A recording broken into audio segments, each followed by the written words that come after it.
बलिदान व्यर्थ नहीं जाएगा उन सैनिकों का जिन्होंने मारते मारते अपनी जान की कुर्बानी दी है। और इसीलिए आज हल्ला बोल की शुरुआत इन्हीं तस्वीरों के साथ। एक शहीद का पार्थिव शरीर जब उसके घर पर पहुंचता है, जब उसके शहर में पहुंचता है, तो एक तरफ सीना सम्मान के साथ सिर झुकाता है, लेकिन दूसरी तरफ वो कभी न खत्म होने वाली कमी जिसको एक परिवार महसूस करता है। लेकिन गर्व है इस देश को उन जाबाजों पर जिन्होंने चालबाज चीन के इस धोखे का जमकर मुकाबला किया, अपने खून के आखिरी कतरे से उनके खिलाफ जंग लड़ी, अपने देश का नाम ऊंचा किया और बताया कि उनकी जिंदगी में उनके देश से बड़ा कुछ भी नहीं है। हर सांस देश के लिए, हर शहीद की शहादत देश के लिए। कौन है वो भारतीय जिसका सीना इस वक्त गर्व से नहीं भरता है, लेकिन इसी के साथ श्रद्धांजलि में उसकी आंखें नम हो जाती हैं। हर वो सैनिक जिसने जमकर उन कठिन परिस्थितियों में चीन की सेना का मुकाबला किया, हर उस शहीद के सामने आज सिर इस देश का सम्मान में झुका हुआ है। ये तस्वीरें हम आपको पटना की दिखा रहे हैं, जहां पर शहीद का पार्थिव शरीर लौट रहा है। पूरे सैन्य सम्मान के साथ उनके पार्थिव शरीर का इंतजार। शहीद सुनील कुमार के पार्थिव शरीर का बस अब कुछ ही लम्हों में पटना में पहुंचने वाला है। और आज पूरे देश की आवाज यही है कि बलिदान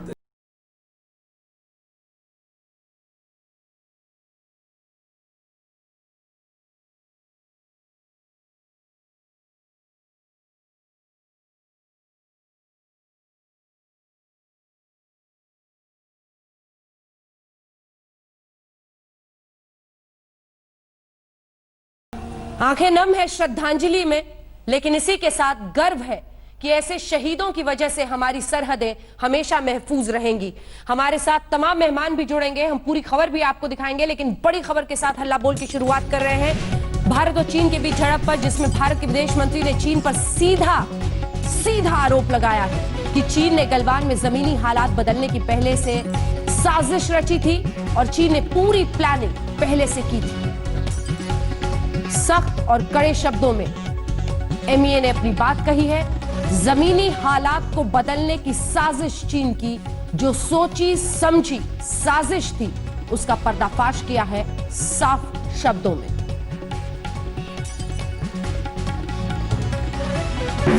ओम शांति शांति शांति। भारत की तरफ से प्रधानमंत्री नरेंद्र मोदी ने आज चीन के भ्रम को तोड़ डाला, बता दिया हिंदुस्तान उकसाने पर जवाब देना जानता है।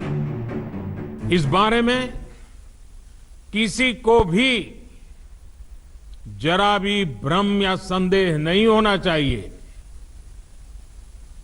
भारत शांति चाहता है, लेकिन भारत उकसाने पर हर हाल में यथोचित जवाब देने में सक्षम है। चीन के साथ गलवान घाटी में खूनी झड़प में भारत के जवानों की शहादत को देश के मुखिया का ये नमन था। ओम शांति शांति। एक हुंकार भी और चालबाज चीन को सीधा जवाब भी। मैं देश को भरोसा दिलाना चाहता हूं, हमारे जवानों का बलिदान व्यर्थ नहीं जाएगा।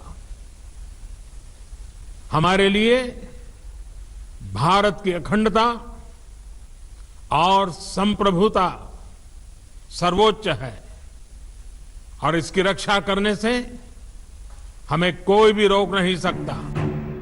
इससे पहले आज प्रधानमंत्री पर कांग्रेस नेता राहुल गांधी ने हमला बोला था, कहा था सामने आइए। चाइना ने हिंदुस्तान की जमीन छीनी है, हमारी जमीन हड़पी है। प्रधानमंत्री जी, आप चुप क्यों हैं? आप कहां छुप गए हैं? आप बाहर आइए। पूरा देश, हम सब आपके साथ खड़े हैं। एक साथ खड़ा हुआ है आपके साथ देश। बाहर आइए, देश को सच्चाई बताइए, डरिए मत। 1.5 महीने से चीन की सेना ने लद्दाख में भारतीय सीमा में घुसपैठ की है। जब देश में इस घटना को लेकर भारी आक्रोश है, तो प्रधानमंत्री को सामने आकर देश को सच्चाई बतानी चाहिए कि चीन ने हमारी सरजमी पर कब्जा कैसे किया। और हमारे प्रधानमंत्री ने सबको बता दिया, बलिदान व्यर्थ नहीं जाएगा। बता दिया, जिस देश के जाबाज इतने वीर हो, वो देश झुकेगा नहीं। हमारे वीर मारते मारते मरे हैं। और हमारे दिवंगत शहीद वीर जवानों के विषय में देश को इस बात का गर्व होगा कि वे मारते मारते मरे हैं। जब जब किसी पड़ोसी मुल्क ने भारत की तरफ आंख दिखाया है, प्रधानमंत्री नरेंद्र मोदी ने उसको भारत की ताकत का एहसास साफ शब्दों में बताया है। पुलवामा के आतंकी हमले के बाद भी प्रधानमंत्री ने पाकिस्तान को बता दिया था कि उससे भारी भूल हो गई। आतंकी संगठनों और उनके सरपरस्तों को बता दिया था कि इस भूल की बड़ी कीमत उन्हें चुकानी होगी, जिसके बाद सर्जिकल स्ट्राइक्स हुए। मैं आतंकी संगठनों को और उनके सरपरस्तों को कहना चाहता हूं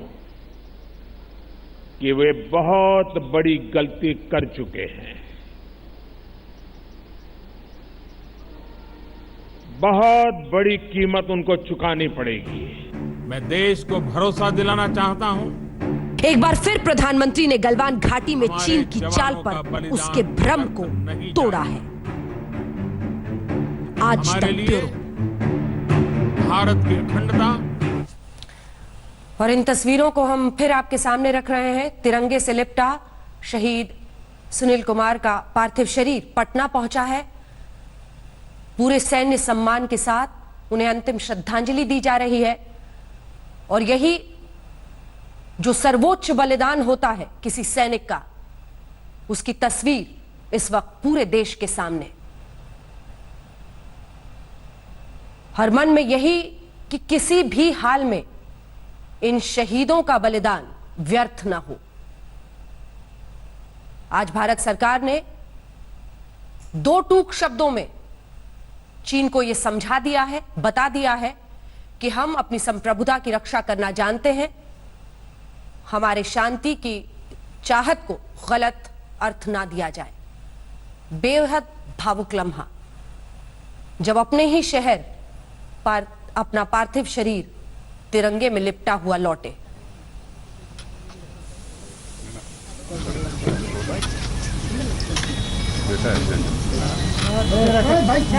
तस्वीरों से ऐसा ही मालूम होता है कि उनके बेटे वहां पर मौजूद हैं, उन्हें फूलों के जरिए श्रद्धांजलि दे रहे हैं। कल्पना से परे है उस परिवार के बलिदान की कल्पना करना।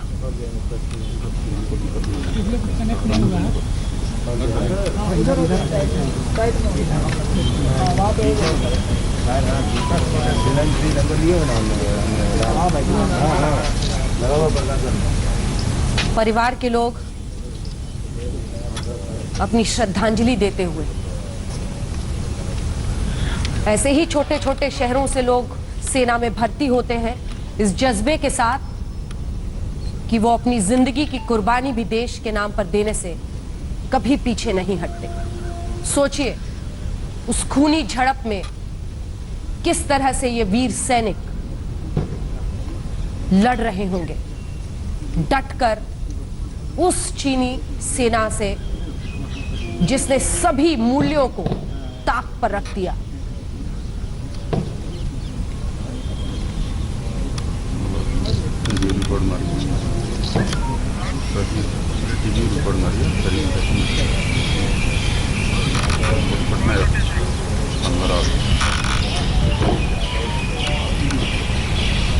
ये पटना की तस्वीरें हैं, लेकिन ऐसे ही उन 20 सेनाकर्मियों के पार्थिव शरीर उनके घरों को लौटेंगे।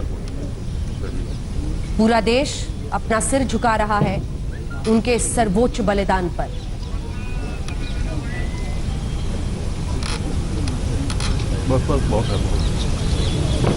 अरे यार तुम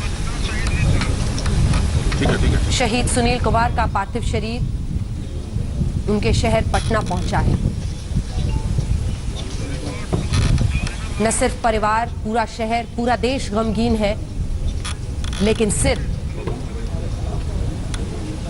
इनकी शहादत पर सम्मान से झुकता है।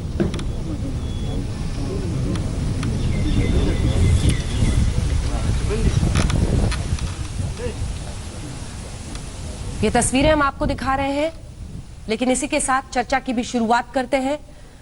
भारत की आज की परिस्थिति, क्या हो आगे का रास्ता, इन सब पर हम चर्चा करेंगे। हमारे साथ former chief of army staff general J Singh इस वक्त जुड़ गए हैं। शाहनवाज हुसैन साहब राष्ट्रीय प्रवक्ता भारतीय जनता पार्टी के हमारे साथ जुड़ गए हैं। पवन खेरा जी राष्ट्रीय प्रवक्ता कांग्रेस पार्टी के हमारे साथ जुड़ गए हैं। प्रियंका चतुर्वेदी सांसद शिवसेना की हमारे साथ राज्यसभा की जुड़ गई हैं, प्रवक्ता शिवसेना की। विवेक काटजू जी फॉर्मर सेक्रेटरी MEA के हमारे साथ जुड़ गए हैं। जनरल जे सिंह साहब, आपके साथ शुरुआत करते हुए, आज श्रद्धांजलि देने की भी घड़ी है, तो एक नजर उस परिस्थिति पर भी है जो भारत और चीन के बीच इस खूनी झड़प के बाद उभरी है। इन सब पर आपका एनालिसिस क्या दिखता है, आगे का रास्ता आपको? अंजना जी, सबसे पहले तो हमारे बहुत बहादुर और दलेर शहीदों को हमने अपना श्रद्धांजलि पेश करना है और अपना सलाम देना है फौजी स्टाइल में। दूसरी बात, आपने सवाल पूछा कि अभी आगे क्या होगा।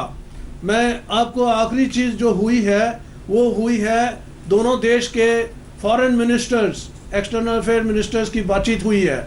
उसमें क्या हुआ है उसकी स्टेटमेंट अभी तक नहीं आई, लेकिन मुझे उम्मीद है कि उन्होंने ये सलाह की होगी कि जो हुआ है ये ठीक नहीं है और हमें ऐसी चीज़ नहीं रिपीट करनी चाहिए या उसके लिए हालात पैदा नहीं करवाने चाहिए। दूसरी बात, उन्होंने कहा कि हम शांतिपूर्वक और डायलॉग के साथ इसका हल ढूंढेंगे और मैं समझता हूं कि ये दोनों देश कोशिश करेंगे।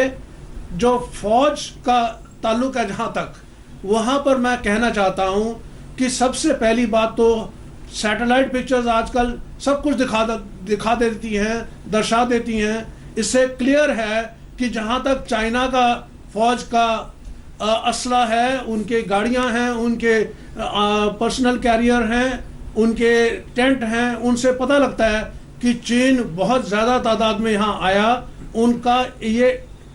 उनकी इंटेंशन थी, उनका इरादा था कि अगर हिंदुस्तानी उनको मुकाबला नहीं करेंगे तो वो आगे बढ़ते जाएंगे और यहाँ जो कि श्योक नदी है वहाँ तक पहुँच जाएंगे।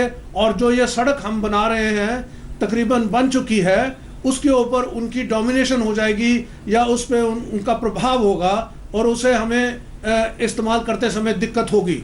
तो हिंदुस्तान की फौज सतर्क थी, हमने फौरन एक्शन लिया और हमने उनको रोका और उसके बाद जो एग्रीमेंट हुए उसके तहत वो दोनों तरफों ने कहा हम पीछे हट जाएंगे और हमने डिमांड ये की कि आपने स्टेटस को बदली किया है। स्टेटस को जो पहले अप्रैल के आखिरी हफ्ते में था वहां पे वापस आपकी फौज को जाना पड़ेगा। तो कहने का मतलब यह है कि अभी चीन आरोप लगा रहा है हिंदुस्तान पे कि हमने उनके ऊपर कोई वायलेशन ऑफ LAC या LAC का उल्लंघन किया। एक गलत बात है। चीन LAC को अपने सोच के मुताबिक आगे नहीं बढ़ाती जा सकती है। आप देख रहे हैं 56 में लाइन कहाँ थी, 1960 में लाइन कहाँ थी और ये और पश्चिम की तरफ आती गई है और 62 वॉर के बाद जहाँ है।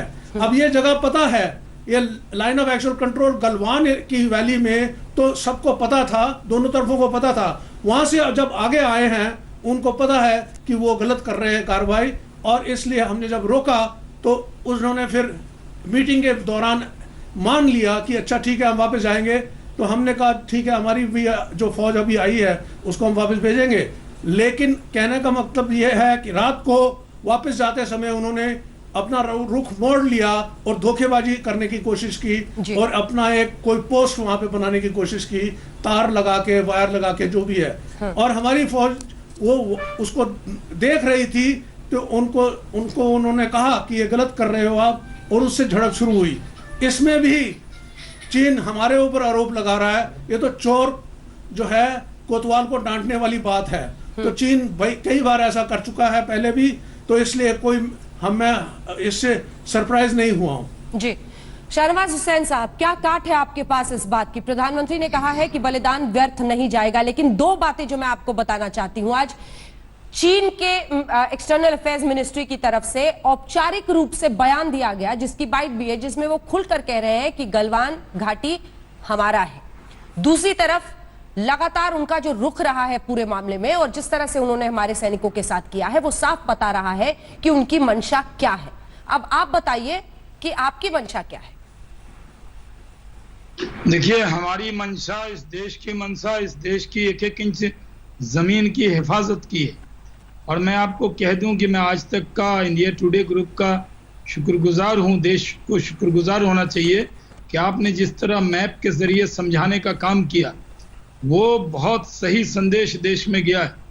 आपने पूरी गलवान वैली के बारे में और अन्य इलाके के बारे में पूरी मैपिंग से जो समझाया है, मैं आपसे कह सकता हूं कि आज के दिन हमारे जो शहीद जवान जिन्होंने अपनी प्राण की आहुति दी, जिन्होंने शहादत का जाम पिया, उनको पूरा देश सैल्यूट कर रहा है। पूरा देश उनके सम्मान में आज खड़ा है, क्योंकि उन्होंने अपने इस भारत माता की रक्षा के लिए मारते मारते अपनी जान दे दी है। उन्होंने चाइनीज आर्मी जो पीएलए के लोगों ने जिस तरह की वहां पर हरकत की, हमारे जवान ने जो शहादत दी है, देश के प्रधानमंत्री ने कहा है वो व्यर्थ नहीं जाएगा। हमने उस इलाके में अपनी जमीन की हिफाजत की है और हमारे जवानों ने जो शहादत दी, प्रधानमंत्री जी के शब्दों में, वो व्यर्थ नहीं जाएगा। हम अपनी जमीन की रक्षा करने में सक्षम हैं और उसको करेंगे। प्रधानमंत्री जी ने आज उस पर स्टेटमेंट किया है और सर्वदलीय बैठक भी बुलाई है, क्योंकि व्यक्ति से बड़ा दल और दल से बड़ा देश होता है। अब पूरा देश इस पर एकजुट है। शहीदों की शहादत पर आज पूरे देश को गर्व है कि उन्होंने चाइना को उसी की भाषा में जवाब दिया और जितनी संख्या में हमारे सैनिक हताहत हुए, उससे बड़ी संख्या में उन्होंने अपनी प्राण की आहुति देकर भी चाइना को करारा जवाब दिया है। विदेश मंत्री के स्तर पर आज बातचीत हुई है दोनों विदेश मंत्री की। प्रधानमंत्री जी का स्टेटमेंट आया है। हम सर्वदलीय बैठक भी करेंगे, जो अन्य दल के लोग हैं उनको भी सारी स्थिति से अवगत कराएंगे। इस मुद्दे पर देश के जनता के जो मन में है, उसमें उसके मन मुताबिक सरकार निर्णय कर रही है। सेना को पूरी छूट है और सेना को पूरी आजादी है और सेना, हमारे जो सैनिक शहीद हुए हैं, उनकी शहादत को भी पूरे देश की तरफ से सलाम है, सैल्यूट है। ठीक है, पवन खेड़ा जी, दो प्रतिक्रियाएं जो आपकी पार्टी से आई। राहुल गांधी कह रहे थे प्रधानमंत्री को कि सामने आइए, डरिए मत, हम सब आपके साथ हैं, ललकार रहे थे। सोनिया गांधी ने कहा है चीन ने हमारी जमीन पर कब्जा कर लिया है। एक तो समझना चाहेंगे, क्योंकि जो मैप हम दिखा रहे हैं उसमें चीन अपने हिस्से में ही हैवी बिल्डअप करता हुआ दिखाई दे रहा है। तो एक तो इस जानकारी का स्रोत जो वो दावा कर रही हैं, दूसरी बात जो एकजुटता की दुहाई शाहनवाज जी दे रहे हैं, उनका कहना है कि सर्वदलीय बैठक प्रधानमंत्री ने बुलाई है। क्या एकजुट है देश चीन के मुद्दे पर? अंजना जी, शहीदों के लिए आंसू अगर शाहनवाज भाई के दिल में है, मेरे दिल में भी है, आपके दिल में भी, हम सबके दिल में है। 20 जख्म हमारे दिलों में आज हुए। इसमें जाहिर सी बात है हम सब एक रहेंगे। ताकतवर देश है, ताकतवर सेना है। सिर्फ देश ये जानना चाहता है क्या सरकार ताकतवर है। बोलने भर से, हुंकार देने भर से मान लिया जाए कि ताकतवर है, तो 2013 में भी हमने बड़े बड़े भाषण सुने थे, कुछ लोगों ने यकीन भी किया था उस बात। आप कह रही हैं कि स्रोत क्या है? हमारा आपका स्रोत तो वही है जो रिटायर्ड जनरल्स हैं, जो एक्सपर्ट्स हैं, जो उस इलाके को समझते हैं, जो स्ट्रेटेजिक एक्सपर्ट्स हैं, जो बार बार 1 महीने से नहीं 2 महीने से लगातार आगाह कर रहे थे, वो भले जनरल पनाग हो, जनरल हुडा हो, जनरल मेनन हो, या ब्रह्मा चलानी जैसे एक्सपर्ट्स हो, या अजय शुक्ला जैसे एक्सपर्ट्स हो, ये तमाम लोग आगाह करते रहे, सरकारों को भी, विपक्ष को भी आगाह करते रहे, भाई आवाज उठाइए, हमारी जमीन पर कब्जा हो रहा है। गलवान वैली पर तो कभी भी किसी का क्लेम नहीं, हमारा ही क्लेम था, आज तक वो डिस्प्यूट का हिस्सा नहीं थी। अचानक गलवान वैली पर कब्जा हो जाए और अब चीन कहे ये तो हमारी थी, और जब आपस में वार्ता हो रही है, पीछे हटने को तैयार हो रहे हैं, फिर धोखा दे रहे हैं, तो जाहिर सी बात है प्रश्न तो हम सरकार से ही पूछेंगे। जब कोरोना की मुसीबत आएगी तो कोरोना पर प्रश्न पूछे जाएंगे, जब चीन या पाकिस्तान या कोई और मुसीबत आएगी तो हम उस बाबत प्रश्न पूछेंगे, और उसी वक्त पूछना बनता भी है, जायज बात है, क्योंकि देश के मन में वही प्रश्न होते हैं। हम साथ उसके खड़े होंगे जो कुछ करता हुआ दिखेगा। हमें पूरा सहयोग मिला था भारतीय जनता पार्टी जब विपक्ष में होती थी, इसमें कोई शक की बात नहीं, वो 65 का हो, 62 का हो, 71 का हो, हर बार इन्होंने सहयोग दिया। और सहयोग क्यों दिया? सहयोग इसलिए दिया क्योंकि हम कुछ कर रहे थे। तो सहयोग उसको मिलता है जब जो कुछ कर रहा होता है और करते हुए दिख रहा होता है और सबको साथ लेकर चलने का मादा रखता है। हमारे क्या प्रश्न है, हमारी क्या दिक्कत है? हमारी दिक्कत है इनकी विदेश नीति से। आप विदेश नीति को इतना व्यक्तिवादी क्यों बनाते जा रहे हैं? Why should everything be I, me and myself? विदेश नीति एक कुछ नियमों पे चलती है, कुछ प्रोटोकॉल्स पे चलती है। मुझसे ज्यादा एक्सपर्ट बैठे हैं, काट्यू साहब बैठे हैं, लेकिन आप उसको पर्सनलाइज करते चले जाएंगे, उसका व्यक्तिवादी बनाते चले जाएंगे, तो फिर अगर विदेश नीति को आप इवेंट मैनेजमेंट का दर्जा देंगे तो यही होगा जो हो रहा है, और उसके बाद आप बार बार हेडलाइन मैनेजमेंट करेंगे। तो हमारी सरकारों को इवेंट मैनेजमेंट और हेडलाइन मैनेजमेंट से ऊपर उठना होगा, क्योंकि अब देश की संप्रभुता, देश की सीमाएं खतरे में आ गई। इसलिए हमारा दिल में दर्द है, इसलिए हम बार बार आवाज ऊंची करके बोलते हैं, दुखी होकर बोलते हैं, क्रोधित होकर बोलते हैं। आज जिसको इस देश की सरकार से शिकायत है, उसको इस देश से बेपनाह मोहब्बत है। मोहब्बत है इसलिए शिकायत। जी प्रियंका जी, क्या आपको भी लगता है कि सरकार को जितना करना चाहिए था उतना चीन पर नहीं किया? क्योंकि सामना के जरिए लगातार ये सवाल पूछा जा रहा था कि पीएम या रक्षा मंत्री इस पर चुप्पी क्यों साधे हुए? नहीं, देखिए, जहां तक सामना की बात है और जहां तक शिवसेना की बात है, मैंने भी कल बहुत क्लियरली कहा था कि पिछले 1 महीने से ये तकलीफ चल रही है और बहुत सारे अखबार से, सूत्रों के हवाले से खबर आ रही थी कि कोई कैप्चर हुआ है, नहीं हुआ है, इंडियन टेरिटरी में है, नहीं है। हमने बस मांगा है तो एक क्लैरिटी मांगी है। क्लैरिटी इस बात की कि अभी हमारी सेना बल कहाँ है, और क्या ये बात में सच्चाई है कि चाइना हमारे देश की टेरिटरी के अंदर घुसकर आकर उन्होंने इस तरीके की कार्रवाई या कब्जा जमा कर रखा है या स्ट्रक्चर्स खड़े किए हैं। दूसरी बात, राजनाथ सिंह जी ने आज उनको बहुत गहरा शोक व्यक्त किया, पर आज तक हमें ये नहीं पता है कि कितने हमारे अभी तक ऑफिशियली जो डिफेंस मिनिस्ट्री की तरफ से आने चाहिए, ऑफिशियल फिगर्स नहीं आए हैं कि कितने हमारे जवान शहीद हुए हैं, कितने कैप्चर हुए हैं, कितने इंजर्ड हैं। तो ये भी अगर एक क्लैरिटी आए देश के सामने कि क्या स्थिति है। हम ये नहीं कह रहे हैं कि आपको सारी स्ट्रैटेजी देश की जनता के बीच में रखनी है या पार्टीज के बीच में रखनी है, पर वास्तविकता क्या है वो जानना बहुत जरूरी है। ये बात की मैं कहूंगी कि ये बात अच्छी हुई है कि प्रधानमंत्री जी ने ऑल पार्टी मीटिंग को बुलाया है और संबोधित करेंगे और जो वास्तविक स्थिति है उसके बारे में बात करेंगे। पर मैं उम्मीद करती हूं कि इस मीटिंग में भी जनता के बीच में ही क्या ऑल पार्टीज के जो इलेक्टेड रिप्रेजेंटेटिव्स हैं उनको भी बताया जाएगा कि वास्तविकता क्या है। मैं इस बात को भी वेलकम करती हूं कि एक्सटर्नल अफेयर्स मिनिस्टर ने दो टूक उनके फॉरेन मिनिस्टर से ये कहा है कि स्ट्रक्चर्स खड़े किए गए वो इंडियन लाइन ऑफ कंट्रोल की तरफ किए गए और इसकी वजह से ये पूरा वायलेंट रिएक्शन हुआ जिसमें हमारे जवान शहीद हुए हैं। तो एक स्ट्रेट टॉक करना, एक स्ट्रैटेजी होना और चाइना को उन्हीं के आवाज में समझाना मैं मानती हूँ बहुत महत्वपूर्ण है। एक तरफ भाषणबाजी होती है, राजनीति से जुड़ी भाषणबाजी होती है, ला को छप्पन इंचो, वो सबको अभी इस समय पर कोई इस पे आर्ग्यूमेंट करने की जरूरत नहीं है। जो सही बात है कि अब देश में हम सबको एकजुट होकर, प्रधानमंत्री से पूरी उम्मीद है और हमारे सेना बल से पूरी उम्मीद है और हम सब उनके साथ खड़े हैं, पर क्लैरिटी होना, क्योंकि डेमोक्रेसी में क्लैरिटी होना बहुत जरूरी है। हम अथॉरिटेरियन कंट्री नहीं है जिस तरीके से चाइना सब कुछ अपने पास शी जिनपिंग अपने आप को समझते हैं ऑल इम्पोर्टेंट लीडर और वही निर्णय लेते हैं, वो इंडिया के हालात नहीं हैं। तो इंडिया को सबको साथ में लेकर चलना होगा और मैं उम्मीद करती हूँ प्रधानमंत्री मोदी जी ये करेंगे। ठीक है शाहनवाज जी, आप सब दोनों की ही बातों का जवाब दीजिएगा, लेकिन उससे पहले मैं विवेक काटजू जी के पास जाना चाहती हूँ। विवेक काटजू जी, आपके अनुभव के जरिए पूरी सिचुएशन के एनालिसिस अगर पूरा देश इस वक्त सुने, आपको क्या समझ में आ रहा है, क्या दिख रहा है, क्या करना चाहिए भारत को? देखिए, पहली चीज तो राजनीतिक एकता की बहुत जरूरत है। वो सिग्नल भारत ही को नहीं, भारत की जनता को अगर जाएगा तो आश्वासन होगा कि हमारे जितने राजनीतिक नेता हैं वो एक मंच पे खड़े हैं, सेना के साथ खड़े हैं, एक ऐसे दिन जब हमारे सैनिकों ने बलिदान दिया है, अपने प्राणों का बलिदान दिया। दूसरा, वो सिग्नल हमारे पूरे क्षेत्र को जाएगा और वो अंतर्राष्ट्रीय समुदाय को जाएगा कि जब भारत पे आक्रमण कोई भी देश करता है, कितना भी शक्तिशाली, भारत उसको कबूल नहीं करता है। और प्रधानमंत्री जी ने आज साफ किया है, मुझे बहुत खुशी है कि उन्होंने कहा है कि हमारा सैनिकों का बलिदान व्यर्थ नहीं जाए।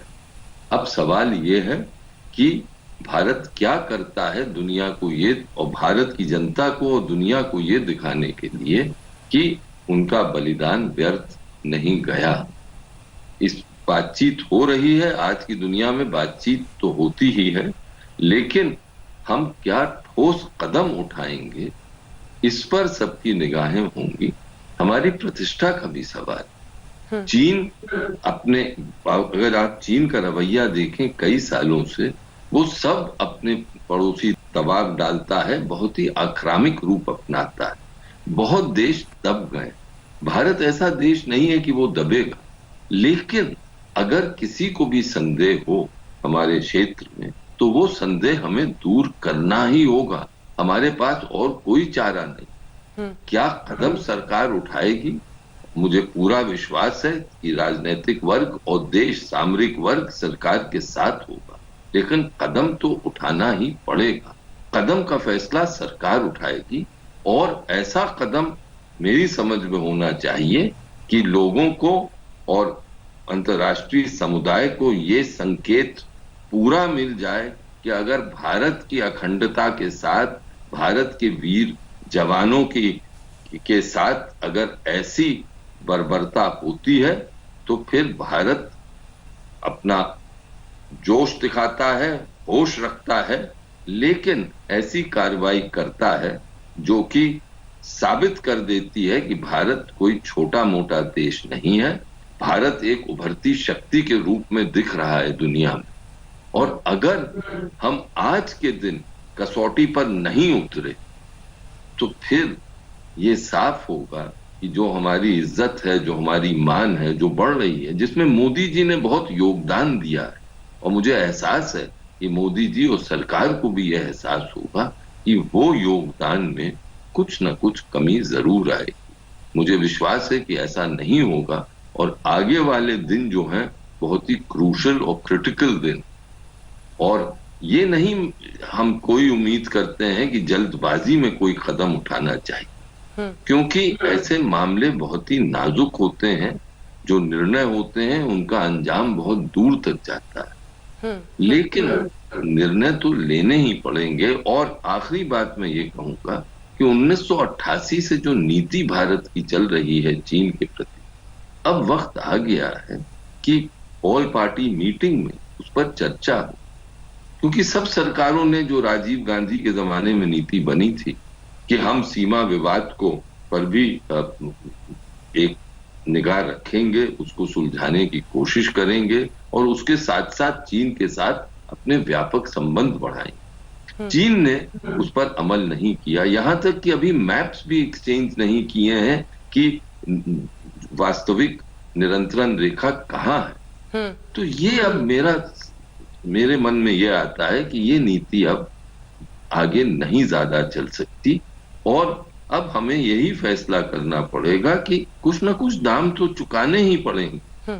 आर्थिक व्यवस्था हमारी अभी कमजोर है, सबको मालूम है कि आज के दिन मुश्किलों में जी। लेकिन फिर बलिदान देना पड़ता है, इज्जत के लिए, वकार के लिए बलिदान तो देना ही। ठीक है शाहनवाज जी, अब आप सभी की बातों का जवाब दीजिए। पवन खेरा जी का मुख्य पॉइंट यह था कि सरकार अपनी पूरी विदेश नीति को एक व्यक्ति के इर्द गिर्द रखती है जिसका खामियाजा भुगतना पड़ रहा है, उसका कुछ फायदा नहीं मिल रहा है। प्रियंका जी का कहना है कि आपने पारदर्शिता नहीं रखी, सच्चाई को लेकर एक भ्रम देश के अंदर भी बना रहा पिछले 40 दिन से, ये गतिरोध जब से चीन के साथ चल रहा है। और जो काटजू साहब कह रहे हैं, जोश भी लेकिन होश भी। आप सरकार हैं, जवाब दीजिए। देखिए, काटजू साहब ने बहुत अच्छी बात कही है, मैं अक्षरशः उसका समर्थन करता हूं। इनकी इंडिपेंडेंट राय है, वो देश की राय है। और ये प्रियंका जी ने भी करीब करीब सब बात सही कही है। जहां तक पारदर्शिता का सवाल है, विदेश नीति में जो चीजें बताई जाती है वो बताई जाती है, और जो बताना है जरूर बताएंगे, देश को विश्वास में लेंगे।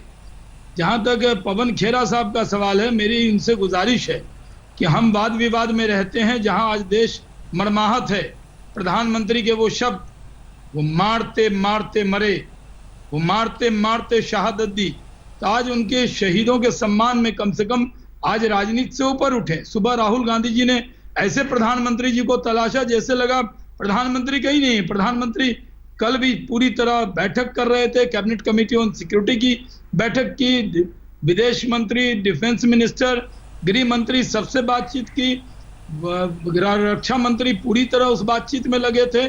और आज भी प्रधानमंत्री जी ने जब स्टेटमेंट देना था उन्होंने स्टेटमेंट दिया है। इसलिए मैं कहता हूं कि इस तरह के ऐसे नाजुक मुकाम पर कांग्रेस कम से कम थोड़ी राजनीति से बाज आनी चाहिए। आज देश के अंदर पूरा देश इकट्ठा है, हम चाहते हैं, आपने कहा कि जैसे हम आपके साथ खड़े थे, चाहे 65 चाहे वो 62 का युद्ध हो या उसके बाद भी हो, आपकी कमियां 10 होंगी, आज मैं उसको गिनाने वाला नहीं हूं, मेरे पास वो पूरी लिस्ट है कि आपकी कमियों की, लेकिन आज मैं भी वो मर्यादा रखूंगा कि वो कमियां नहीं गिनाऊंगा। आज हमें अपनी खूबी जाननी। आपका ये डिबेट सुनकर देश के अंदर भी विश्वास होना चाहिए और चाइना को भी संदेश जाना चाहिए कि 137 करोड़ हिंदुस्तानी इकट्ठे हैं, एकजुट हैं। चाइना हमें कमजोर समझने की कोशिश न करे। मुझे मालूम है कि कई मुद्दों पर वाद विवाद होता है और मैं उसको छेड़ना नहीं चाहता। उस विवाद को, चाइना के बारे में किसकी क्या राय है उसको भी मैं छेड़ना नहीं चाहता। मैं चाहता हूं कि आज के दिन हल्ला बोल, इस प्रोग्राम में हल्ला बोल हो चाइना पे, न कि आपस में हल्ला बोल हो। पवन खेरा जी, हल्ला बोल चाइना पर हो, आपस में नहीं। काटजू साहब, आपने कहा और बड़े आदर के साथ मैं आपकी बात को आगे बढ़ाना चाहता हूं कि राजनीतिक एकता दिखनी चाहिए। राजनीतिक एकता की जिम्मेदारी किसकी बनती है? Who has to develop a political consensus? मैं आपसे पूछना चाहता हूं, प्रधानमंत्री की जिम्मेदारी। आज जब इतना दबाव आया, तब आप कह रहे हैं कि परसों आप ऑल पार्टी मीटिंग रखेंगे। अटल बिहारी वाजपेयी जी ने 1962 में एक्शन के दौरान स्पेशल सत्र की मांग की थी संसद की, और नेहरू जी ने माना था, उसको स्वीकार किया था, और विशेष सत्र हुआ था संसद का, जिसमें नेहरू जी ने तमाम बातें सुनी अटल जी की। अटल जी उस वक्त 37 साल के नौजवान थे, बड़े उनमें आग थी, जोश था। उन्होंने तरह तरह की बातें सुनाई नेहरू जी को, नेहरू जी ने सुनी। तो जब अटल जी उस वक्त संसद का विशेष सत्र की मांग कर रहे थे और संसद में खड़े होकर नेहरू जी को जली कटी सुना रहे थे, मैं मानता हूं कि अटल जी के दिल में जज्बा था देश का, राष्ट्रभक्ति का। भक्ति का अर्थ प्रधानमंत्री की भक्ति नहीं होता है शाहनवाज जी, राष्ट्रभक्ति जी। और अगर मेरे राष्ट्र के बीच में मेरा प्रधानमंत्री आ रहा हो तो माफ कीजिएगा, मैं नहीं करूंगा उस प्रधानमंत्री की भक्ति, मैं राष्ट्रभक्ति में रहूंगा। तो आप मेरी बात आप सुन लीजिए। अब शाहनवाज जी, पारदर्शिता की बात प्रियंका जी ने कही, बहुत सही कही। आप कहते हैं कुछ बातें बताई जाती हैं, कुछ बातें नहीं बताई जाती। अरे मेरे भूभाग पर कब्जा हो रहा है, आप कह रहे हैं बताऊंगा नहीं। 1 इंच पे कब्जा नहीं, 1 इंच पे नहीं, बीच में नहीं, बीच में नहीं, बीच में नहीं, हमारे इलाके में आकर बीच में मत बोलिए कृपया करके, मेरी बात समाप्त हो जाए। मुझे मौका दीजिए। ठीक है, वो पूरा करें, मैं आपके पास आऊंगा। मत बोलिए, आपसे ज्यादा गुस्सा। नारा आपका था 2013 में कि घुसकर मारेंगे, आज कहते हैं कि मारते मारते मारे गए। ये नारा क्यों बदला? देश ये जानना चाहता है शाहनवाज जी। आपने तो बड़ी बड़ी बातें कही थी कि हम घुसकर मारेंगे। ये क्या हो गया कि चीन हमारी भूभाग पर घुस जाता है, कब्जा करता है और हमारे सैनिकों को मारता है, और आप कहते हैं कि हम मारते मारते मारे गए। शर्म आ रही है हमें ये सुनकर आज आपकी बात। देश ने आपको इसलिए नहीं जिताया था कि आप कहें मारते मारते मारे गए हमारे सैनिक, इस देश के जवान। देश ने आपको इसलिए चुना था क्योंकि आपने कहा था हम घुस कर मारेंगे, देश इंतजार कर रहा। ठीक है, अब जवाब लेते हैं। शाहनवाज जी जवाब दीजिए। देश पर गर्व कीजिए, अपनी सेना की शहादत पर गर्व कीजिए। उन्होंने अपनी प्राण की आहुति देकर चाइना को भारी नुकसान पहुंचाया है। उनकी बहादुरी पर फख्र कीजिए। और आप क्या कहते हैं, वहां पर जो भी जानकारी है वो बताई जाएगी, आपको टेलीविजन पर बताई जाएगी। 3 हेलीकॉप्टर आए चाइना के, एक हेलीकॉप्टर में 12 से 15 लाश ले गए, उनके ज्यादा लोग मारे गए। हमारे सैनिकों ने अगर वो मरते मरते उनको मारा तो क्या उस पर आपको गर्व नहीं, शर्म आती है? आपको क्यों आती है? उनके शहीदों ने अपनी प्राण की आहुति दे दी और आप शर्मा रहे हैं। शर्म की बात है, आपको शर्म आनी चाहिए इस तरह की भाषा बोलकर। क्या संदेश देते हैं? चुप रहिए आप, चुप रहिए आप, बीच में मत बोलिए। पवन जी रुक जाइए। आपको कहता हूँ, मुझे पवन जी शाहनवाज जी को अपनी बात पूरी करने दीजिए। शहीदों ने नहीं, पहले मेरी बात पूरी होने दीजिए। पवन खेरा जी, फिर आप नहीं बोल पाएंगे, आप नहीं बोल पाएंगे फिर। अंजना जी, अगर पवन खेरा जी मुझे टोका था बोलते हुए तो मेरी बात को पूरी होने दीजिए, तब मैं बोलूंगा। नहीं, मुझे बोलने दीजिए। इसके बाद मैं आ रही हूं काजू साहब। अभी काजू साहब भी बोलना चाह रहे हैं, शाहनवाज जी अपनी बात बोल लीजिए। अभी शहीद का शव पटना की सरजमी पर उतरा, वही दुख है हमें, और वो लड़ते लड़ते। ठीक है शाहनवाज जी, फिर आप बोल रहे हैं, शाहनवाज जी को बोलने दीजिए। हम भी बोलेंगे, आप भी बोलेंगे। पवन जी प्लीज। फिर ये मत कहिएगा अंजना जी पर दोष मत दे दीजिएगा कि मुझे मौका दे रही है। आपको पूरा मौका दिया, मैंने घड़ी देख ली थी। उतना सेकंड अंजना जी, हमारी पार्टी इनसे थोड़ी छोटी है, थोड़ा मौका इनसे 2 सेकंड कम दे दीजिए। मैं आपसे कह रहा हूं, जब आपको क्यों शर्म आई इस बात पर प्रधानमंत्री के? अगर वो मारते मारते चाइनीज को मरे, इस पर आपको शर्म क्यों आई? उन्होंने चाइना को इतना भारी नुकसान पहुंचाया, हमसे तिगुने लोग उनके मारे गए। आपको बताएंगे, जब सर्वदलीय बैठक बुलाई है, उसमें खेरा जी आप आ जाइएगा, आपको बताया जाएगा। आपकी पार्टी से जो भी व्यक्ति आएंगे उनको सारी बात बताई जाएगी। काटजू साहब यहाँ पर बैठे हैं, विदेश और रक्षा नीति की बातें, सब बातें टेलीविजन पर नहीं बताई जाती हैं, लेकिन इतना जरूर बता देते हैं कि पूरी दुनिया में यह संदेश गया है कि भारत ही एक ऐसा देश है जिसने चाइना से प्रतिकार करके अपनी 1 इंच जमीन पर भी, मैं आज तक के दर्शकों को एक बात जिम्मेदारी से कहता हूं, 1 इंच जमीन पर भी अब चाइना नहीं। हमारे सैनिकों ने प्राण की आहुति देकर अपनी जमीन की रक्षा की है, ठीक है, और हमें उस पर फख्र है। काटजू साहब भी बोलना चाह रहे थे, वो बोले। जी काटजू साहब, आप भी पवन जी की बात पे बोलो। हाँ।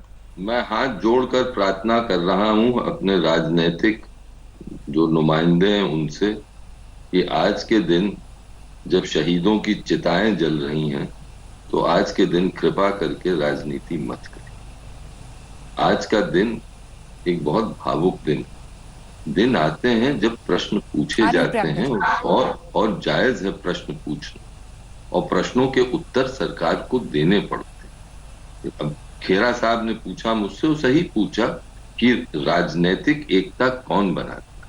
मेरा मानना है कि राजनीतिक एकता बनाने में सरकार की जिम्मेदारी के साथ साथ विपक्ष की भी जिम्मेदारी। देखिए, मेरा अनुभव ये रहा है, और मुझे 1 मिनट का मौका दीजिए, क्योंकि मैं अपना अनुभव आपसे शेयर करना चाहता हूं और आपके जो व्यूअर्स हैं उनसे शेयर। मेरा अनुभव ये रहा है कि बड़े मसलों पर बड़े जो राजनेता होते हैं, उनका एक क्लब होता है, वो आपस में बातचीत करते हैं, चाहे वो विपक्ष में हो, चाहे वो सरकार चला रहे, वो उस बातचीत से कंसेंसस निकलता है। क्योंकि हमारी सिस्टम में बहुत दिन जो लोग सरकार में रहते हैं वही लोग विपक्ष में जाते हैं, और फिर जो विपक्ष में है वो सरकार में जाते हैं। आज जब तक एक ऐसी भावना नहीं है कि सब हम एक हैं, खींचातानी चलती है। राजनीति के लिए एक दिन मुकद्दर होता है, लेकिन आज वो दिन नहीं है। आज दिन है कि हमारे आंखें गीली हैं। जब चिताएं जलती हैं तो आंखें गीली होती हैं। उस दिन ऐसी बातें नहीं होती हैं।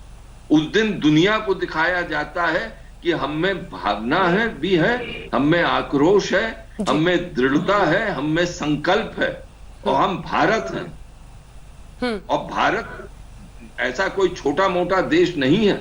हाँ। तो इसलिए फिर से मैं हाथ जोड़ के आपसे प्रार्थना करता हूं कि आज के दिन ये नहीं होगा जी, कृपा करके ये मत करें। प्रियंका जी, फिर मैं जीजे सिंह साहब आपसे कमेंट लूंगी जी। मैं बिल्कुल काजू जी से सहमत हूँ कि ये आज समय नहीं है कि राजनीति करें, पर कुछ हकीकतें हैं जिस पे हमें गौर करना बहुत ज़रूरी है। सबसे पहले तो इतिहास में 53 साल बाद इस तरीके की का माहौल बना है। दूसरा, जो नेपाल भी फायरिंग कर लेता है क्योंकि उसके पास चाइना का किसी तरीके से समर्थन मिल रहा है, वो भी इतिहास में पहली बार हो रहा है।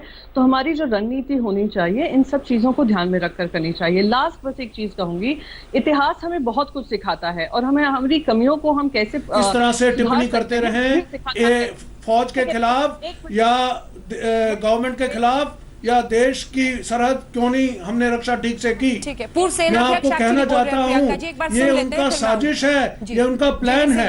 जे सिंह साहब मैं आपको बताना चाहता हूँ अंजना जी, ये जो लाइन ऑफ एक्चुअल कंट्रोल है ये जमीन के ऊपर मार्क नहीं है, तो इसलिए चीन कभी बोलता है यहाँ है, फिर कभी यहाँ है, कभी और पश्चिम में आ गया। इस तरह से वो चोरी और उसके ऊपर सीनाजोरी कर रहे हैं, लेकिन हमारे साथ अब वो कामयाब नहीं हो सकते। ठीक है, एक ब्रेक के लिए हमें रुकना पड़ रहा है। नमस्कार, मैं हूं अंजना ओम कश्यप। हमें उम्मीद है ये वीडियो आपको पसंद आया होगा। लेटेस्ट खबरों के लिए यूं ही देखते रहिए आज तक, और इस वीडियो के पसंद आने पर लाइक, शेयर एंड सब्सक्राइब करना ना भूलें।